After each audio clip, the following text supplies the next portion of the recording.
Hello everyone, welcome to Student Track. Myself Juhi, and today's session we are going to discuss about class 9th chemistry chapter number 1 matter in our surrounding part 2. So in this video we will discuss about characteristics of matter. There are three types of characteristics of matter. First one is particles of matter have a space between them. Second is particles of matter are constantly moving, and third one is particles of matter are attract each other. Okay, now come to first point, that is particles of matter have a space between them. जो particles होते हैं matter के उनके बीच space होता है. There are small voids between every particles in a matter. जो particles होते हैं मैटर के उनके बीच स्मॉल स्मॉल वॉइड्स होता है, मतलब कि स्मॉल स्मॉल स्पेस होते हैं.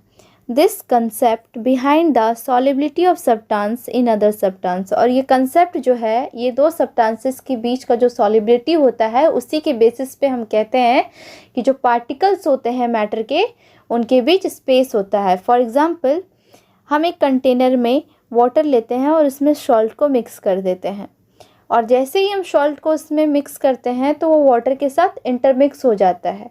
क्यों इंटरमिक्स हो जाता है? क्योंकि सॉल्ट एक सॉल्युबल पार्टिकल है, इस वजह से वो वाटर के साथ इंटरमिक्स हो जाता है.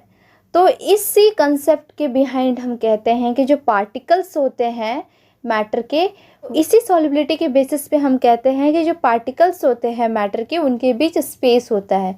तो इस चीज़ को हम एक एक्टिविटी से समझते हैं. हमें क्या करना है, आप देखो यहाँ पे स्क्रीन पे आपको एक ग्लास दिख रहा होगा जिसमें वाटर है.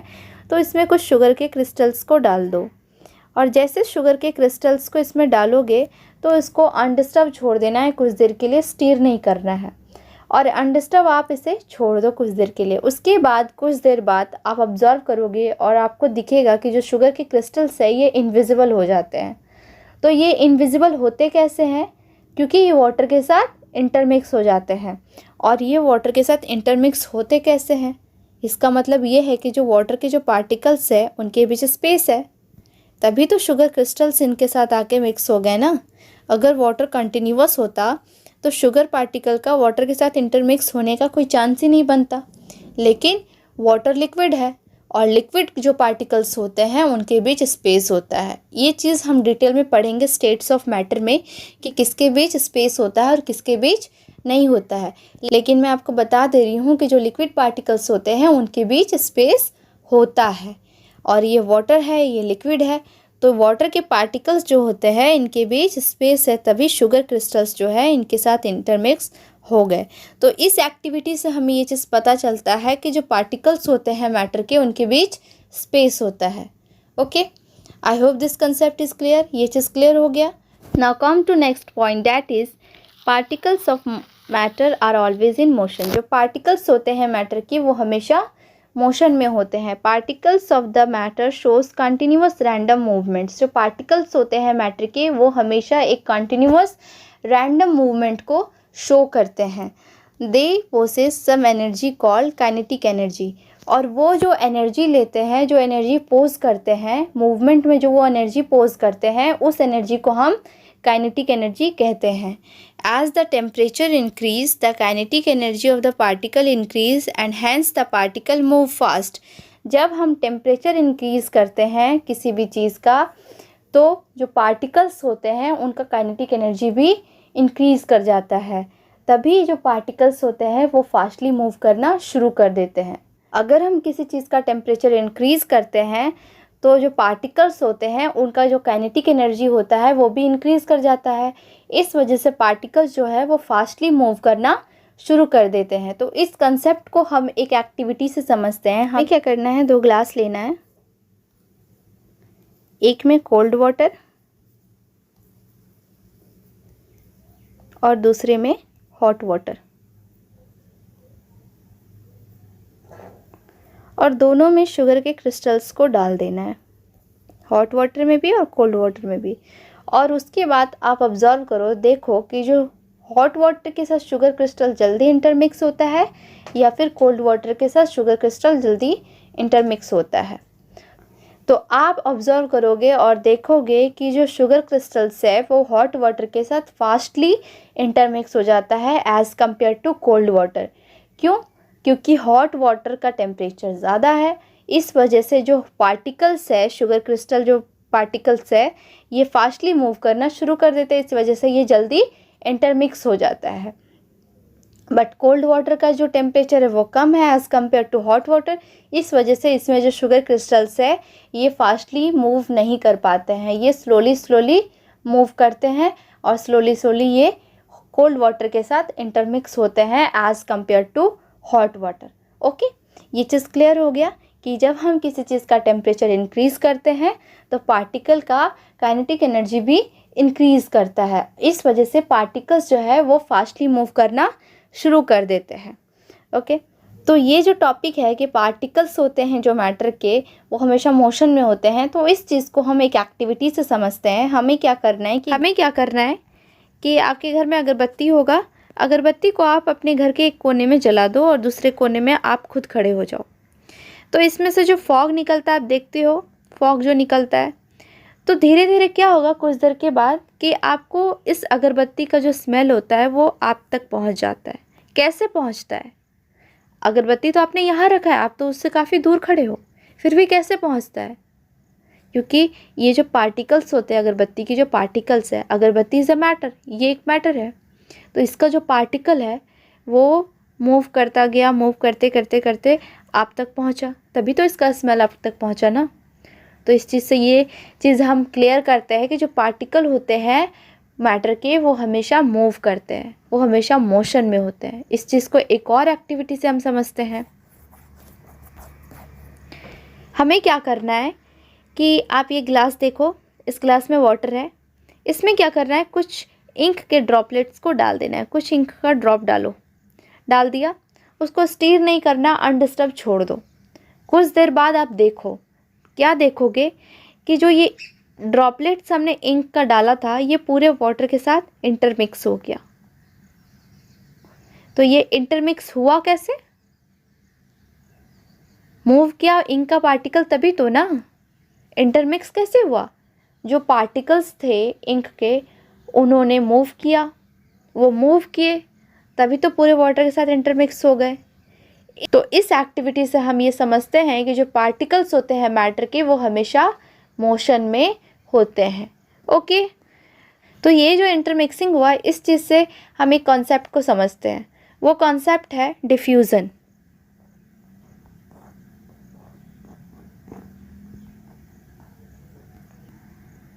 तो ये डिफ्यूज़न है क्या? Diffusion is the movement of substances from an area of high concentration to an area of low concentration. Diffusion जो होता है कि किसी भी सब्सटेंसेस का जो मूवमेंट होता है जो कि एक हाई कंसंट्रेशन से लो कंसंट्रेशन तक होता है, उस मूवमेंट को हम डिफ्यूज़न कहते हैं। और ये जो डिफ्यूज़न होता है ये हमेशा लिक्विड और गैसेस फेज़ में ही होता है। ये हमेशा लिक्विड और गैसेस फेज़ में क्यों होता है? बिकॉज़ जो पार्टिकल्स होते हैं लिक्विड और गैसेस के वो हमेशा रैंडमली वो मूव करते हैं फ्रॉम प्लेस टू प्लेस, इस वजह से ये जो डिफ्यूज़न अकर जो होता है ये हमेशा लिक्विड और गैसेस में ही होता है। ओके, ये जो डिफ्यूज़न का फेनोमेनन है, ये दो सब्सटेंसेस जब खुद ब खुद इंटरमिक्स हो जाते हैं तो इस फेनोमेनन को डिफ्यूज़न कहते हैं। इस फेनोमेनन को क्या कहते हैं? डिफ्यूज़न कहते हैं। ओके, ये चीज़ क्लियर हो गया। एक और चीज़ हम इसमें समझ लेते हैं कि 1827 में Robert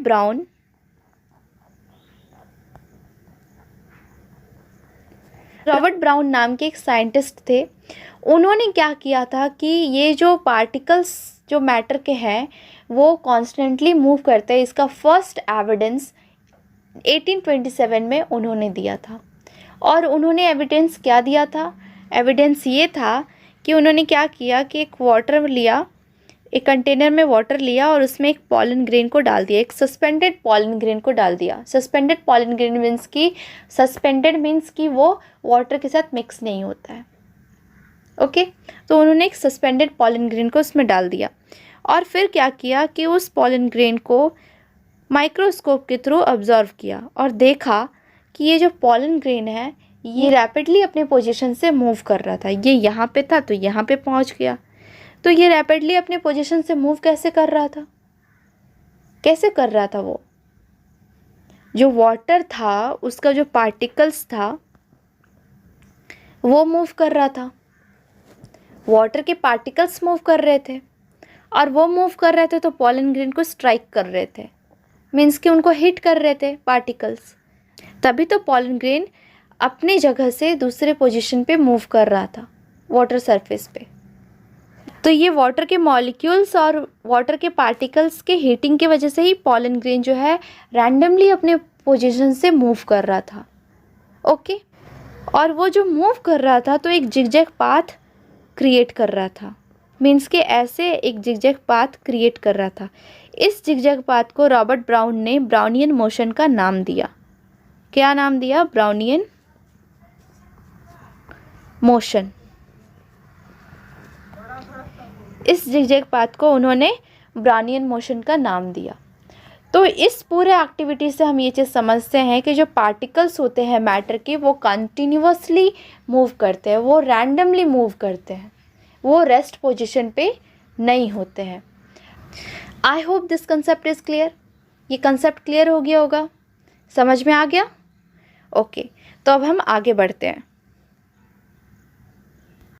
now come to third point, that is particles of matter attract each other. जो पार्टिकल्स होते हैं मैटर के वो एक दूसरे को अट्रैक्ट करते हैं। A force of attraction exist between the particles that is known as intermolecular force of attraction. जो पार्टिकल्स होते हैं मैटर के उनके बीच एक फोर्स ऑफ अट्रैक्शन एग्जिस्ट करता है, तो उस फोर्स ऑफ अट्रैक्शन को हम कहते हैं इंटरमॉलिक्यूलर फोर्स ऑफ अट्रैक्शन। जो पार्टिकल्स होते हैं मैटर के उनके बीच एक अट्रैक्शन होता है, एक फोर्स ऑफ अट्रैक्शन होता है। जो पार्टिकल्स होते हैं वो एक दूसरे को अट्रैक्ट करते हैं। तो इस चीज़ को हम एक एक्टिविटी से समझते हैं। हमें क्या करना है कि एक आयरन नेल ले लो, एक चॉक ले लो और एक रबर बैंड ले लो। उसके बाद क्या करना है कि आयरन नेल पे हैमर के थ्रू हैमरिंग करना है, और चॉक पे भी करना है और रबर बैंड पे भी करना है। तो आप ऑब्जर्व करोगे तो देखोगे कि जो आयरन नेल है वो हैमरिंग करते हुए ब्रेक नहीं करता है, लेकिन चॉक जो है वो सडनली ब्रेक कर जाता है, और रबर बैंड भी ब्रेक कर जाता है। अगर अच्छा क्वालिटी का हो तो थोड़ा टाइम लगता है, लेकिन वो भी ब्रेक कर जाता है। तो ये जो आयरन नेल है वो ब्रेक क्यों नहीं करता? क्योंकि आयरन नेल के जो पार्टिकल्स हैं उनके बीच एक फोर्स ऑफ अट्रैक्शन एग्जिस्ट करता है, और जो पार्टिकल्स होते हैं वो एक दूसरे को अट्रैक्ट करते हैं, चिपके हुए होते हैं एक दूसरे के साथ। इस वजह से ये जल्दी ब्रेक नहीं करता है। बट जो चॉक है वो सडनली ब्रेक कर जाता है। तो वो सडनली ब्रेक इसलिए करता है क्योंकि जो उसके पार्टिकल्स के बीच फोर्स ऑफ अट्रैक्शन है वो एग्जिस्ट नहीं करता, इस वजह से वो ब्रेक कर जाता है। और वही सेम केस रबर बैंड के साथ भी होता है। रबर बैंड भी ब्रेक कर जाता है क्योंकि उसके पार्टिकल्स के बीच भी वीक फोर्स ऑफ अट्रैक्शन होता है, इस वजह से वो ब्रेक कर जाता है। ये चीज़ क्लियर हो गया? तो इस एक्टिविटी से हमें ये चीज़ पता चलता है कि जो पार्टिकल्स होते हैं मैटर के उनके बीच एक फोर्स ऑफ अट्रैक्शन होता है। तो इस चीज़ को हम एक और एक्टिविटी से समझते हैं। हमें क्या करना है, आपके घर में टैप होगा, नल, तो उस टैप को ऑन कर देना है, और जैसे ही ऑन करोगे तो देखोगे जो वाटर का फ्लो है वो फ्लो करना शुरू कर देता है एक ही स्लाइड पे। और आपको क्या करना है कि इस फ्लो के बीच अपना एक फिंगर डाल देना है, और जैसे ही अपना एक फिंगर डालोगे तो आप ऑब्जर्व करोगे और देखोगे कि जो फ्लोइंग है वाटर का वो 2 पार्ट्स में डिवाइड हो जाता है, मीन्स कि 2 स्लाइड्स में वो फ्लो करना शुरू कर देता है। तो ये 2 स्लाइड्स में फ्लो करना क्यों शुरू करता है? क्योंकि बीच में आपने ब्रेक डाल दिया, अपने फिंगर से बीच में आपने ब्रेक डाल दिया, इसलिए जो पार्टिकल्स होते हैं वो अलग हो जाते हैं, 2 पार्ट्स में डिवाइड हो जाते हैं। बट जैसे ही आप यहाँ से अपना फिंगर हटाओगे तो ये नॉर्मली एक ही स्लाइड्स में फ्लो करना शुरू कर देता है। तो ये जैसे आपने फिंगर हटाया, ब्रेक वहाँ से हटाया, तो ये एक ही स्लाइड्स में फ्लो करना क्यों शुरू कर देता है? क्योंकि जो इसके पार्टिकल्स होते हैं उनके बीच फोर्स ऑफ अट्रैक्शन होता है, वो एक दूसरे को अट्रैक्ट करते हैं, इस वजह से ये वापस आके एक दूसरे से चिपक जाते हैं। ओके, तो इस एक्टिविटी से ये चीज़ पता चलता है कि जो पार्टिकल्स होते हैं मैटर के उनके बीच एक फोर्स ऑफ अट्रैक्शन होता है। जो पार्टिकल्स होते हैं मैटर के वो एक दूसरे को अट्रैक्ट करते हैं। ओके, तो ये था थर्ड कैरेक्टरिस्टिक्स ऑफ मैटर। तो इस पूरे वीडियो में हमने 3 कैरेक्टरिस्टिक्स ऑफ मैटर पढ़ा। First is particles of matter have a space between them. जो पार्टिकल्स होते हैं मैटर के, उनके बीच स्पेस होता है। उसके बाद second one is the particles of matter are constantly moving. जो पार्टिकल्स होते हैं मैटर के, वो कॉन्स्टेंटली मूव करते हैं, वो रेस्ट पोजिशन पे नहीं होते, एक मोशन में होते हैं। And third one is particles of matter are attract each other. जो पार्टिकल्स होते हैं मैटर के, वो एक दूसरे को अट्रैक्ट करते हैं, उनके बीच एक फोर्स ऑफ अट्रैक्शन होता है। I hope all the concept is clear. ये सारे कंसेप्ट क्लियर हो गए होंगे आपको। Okay, thank you.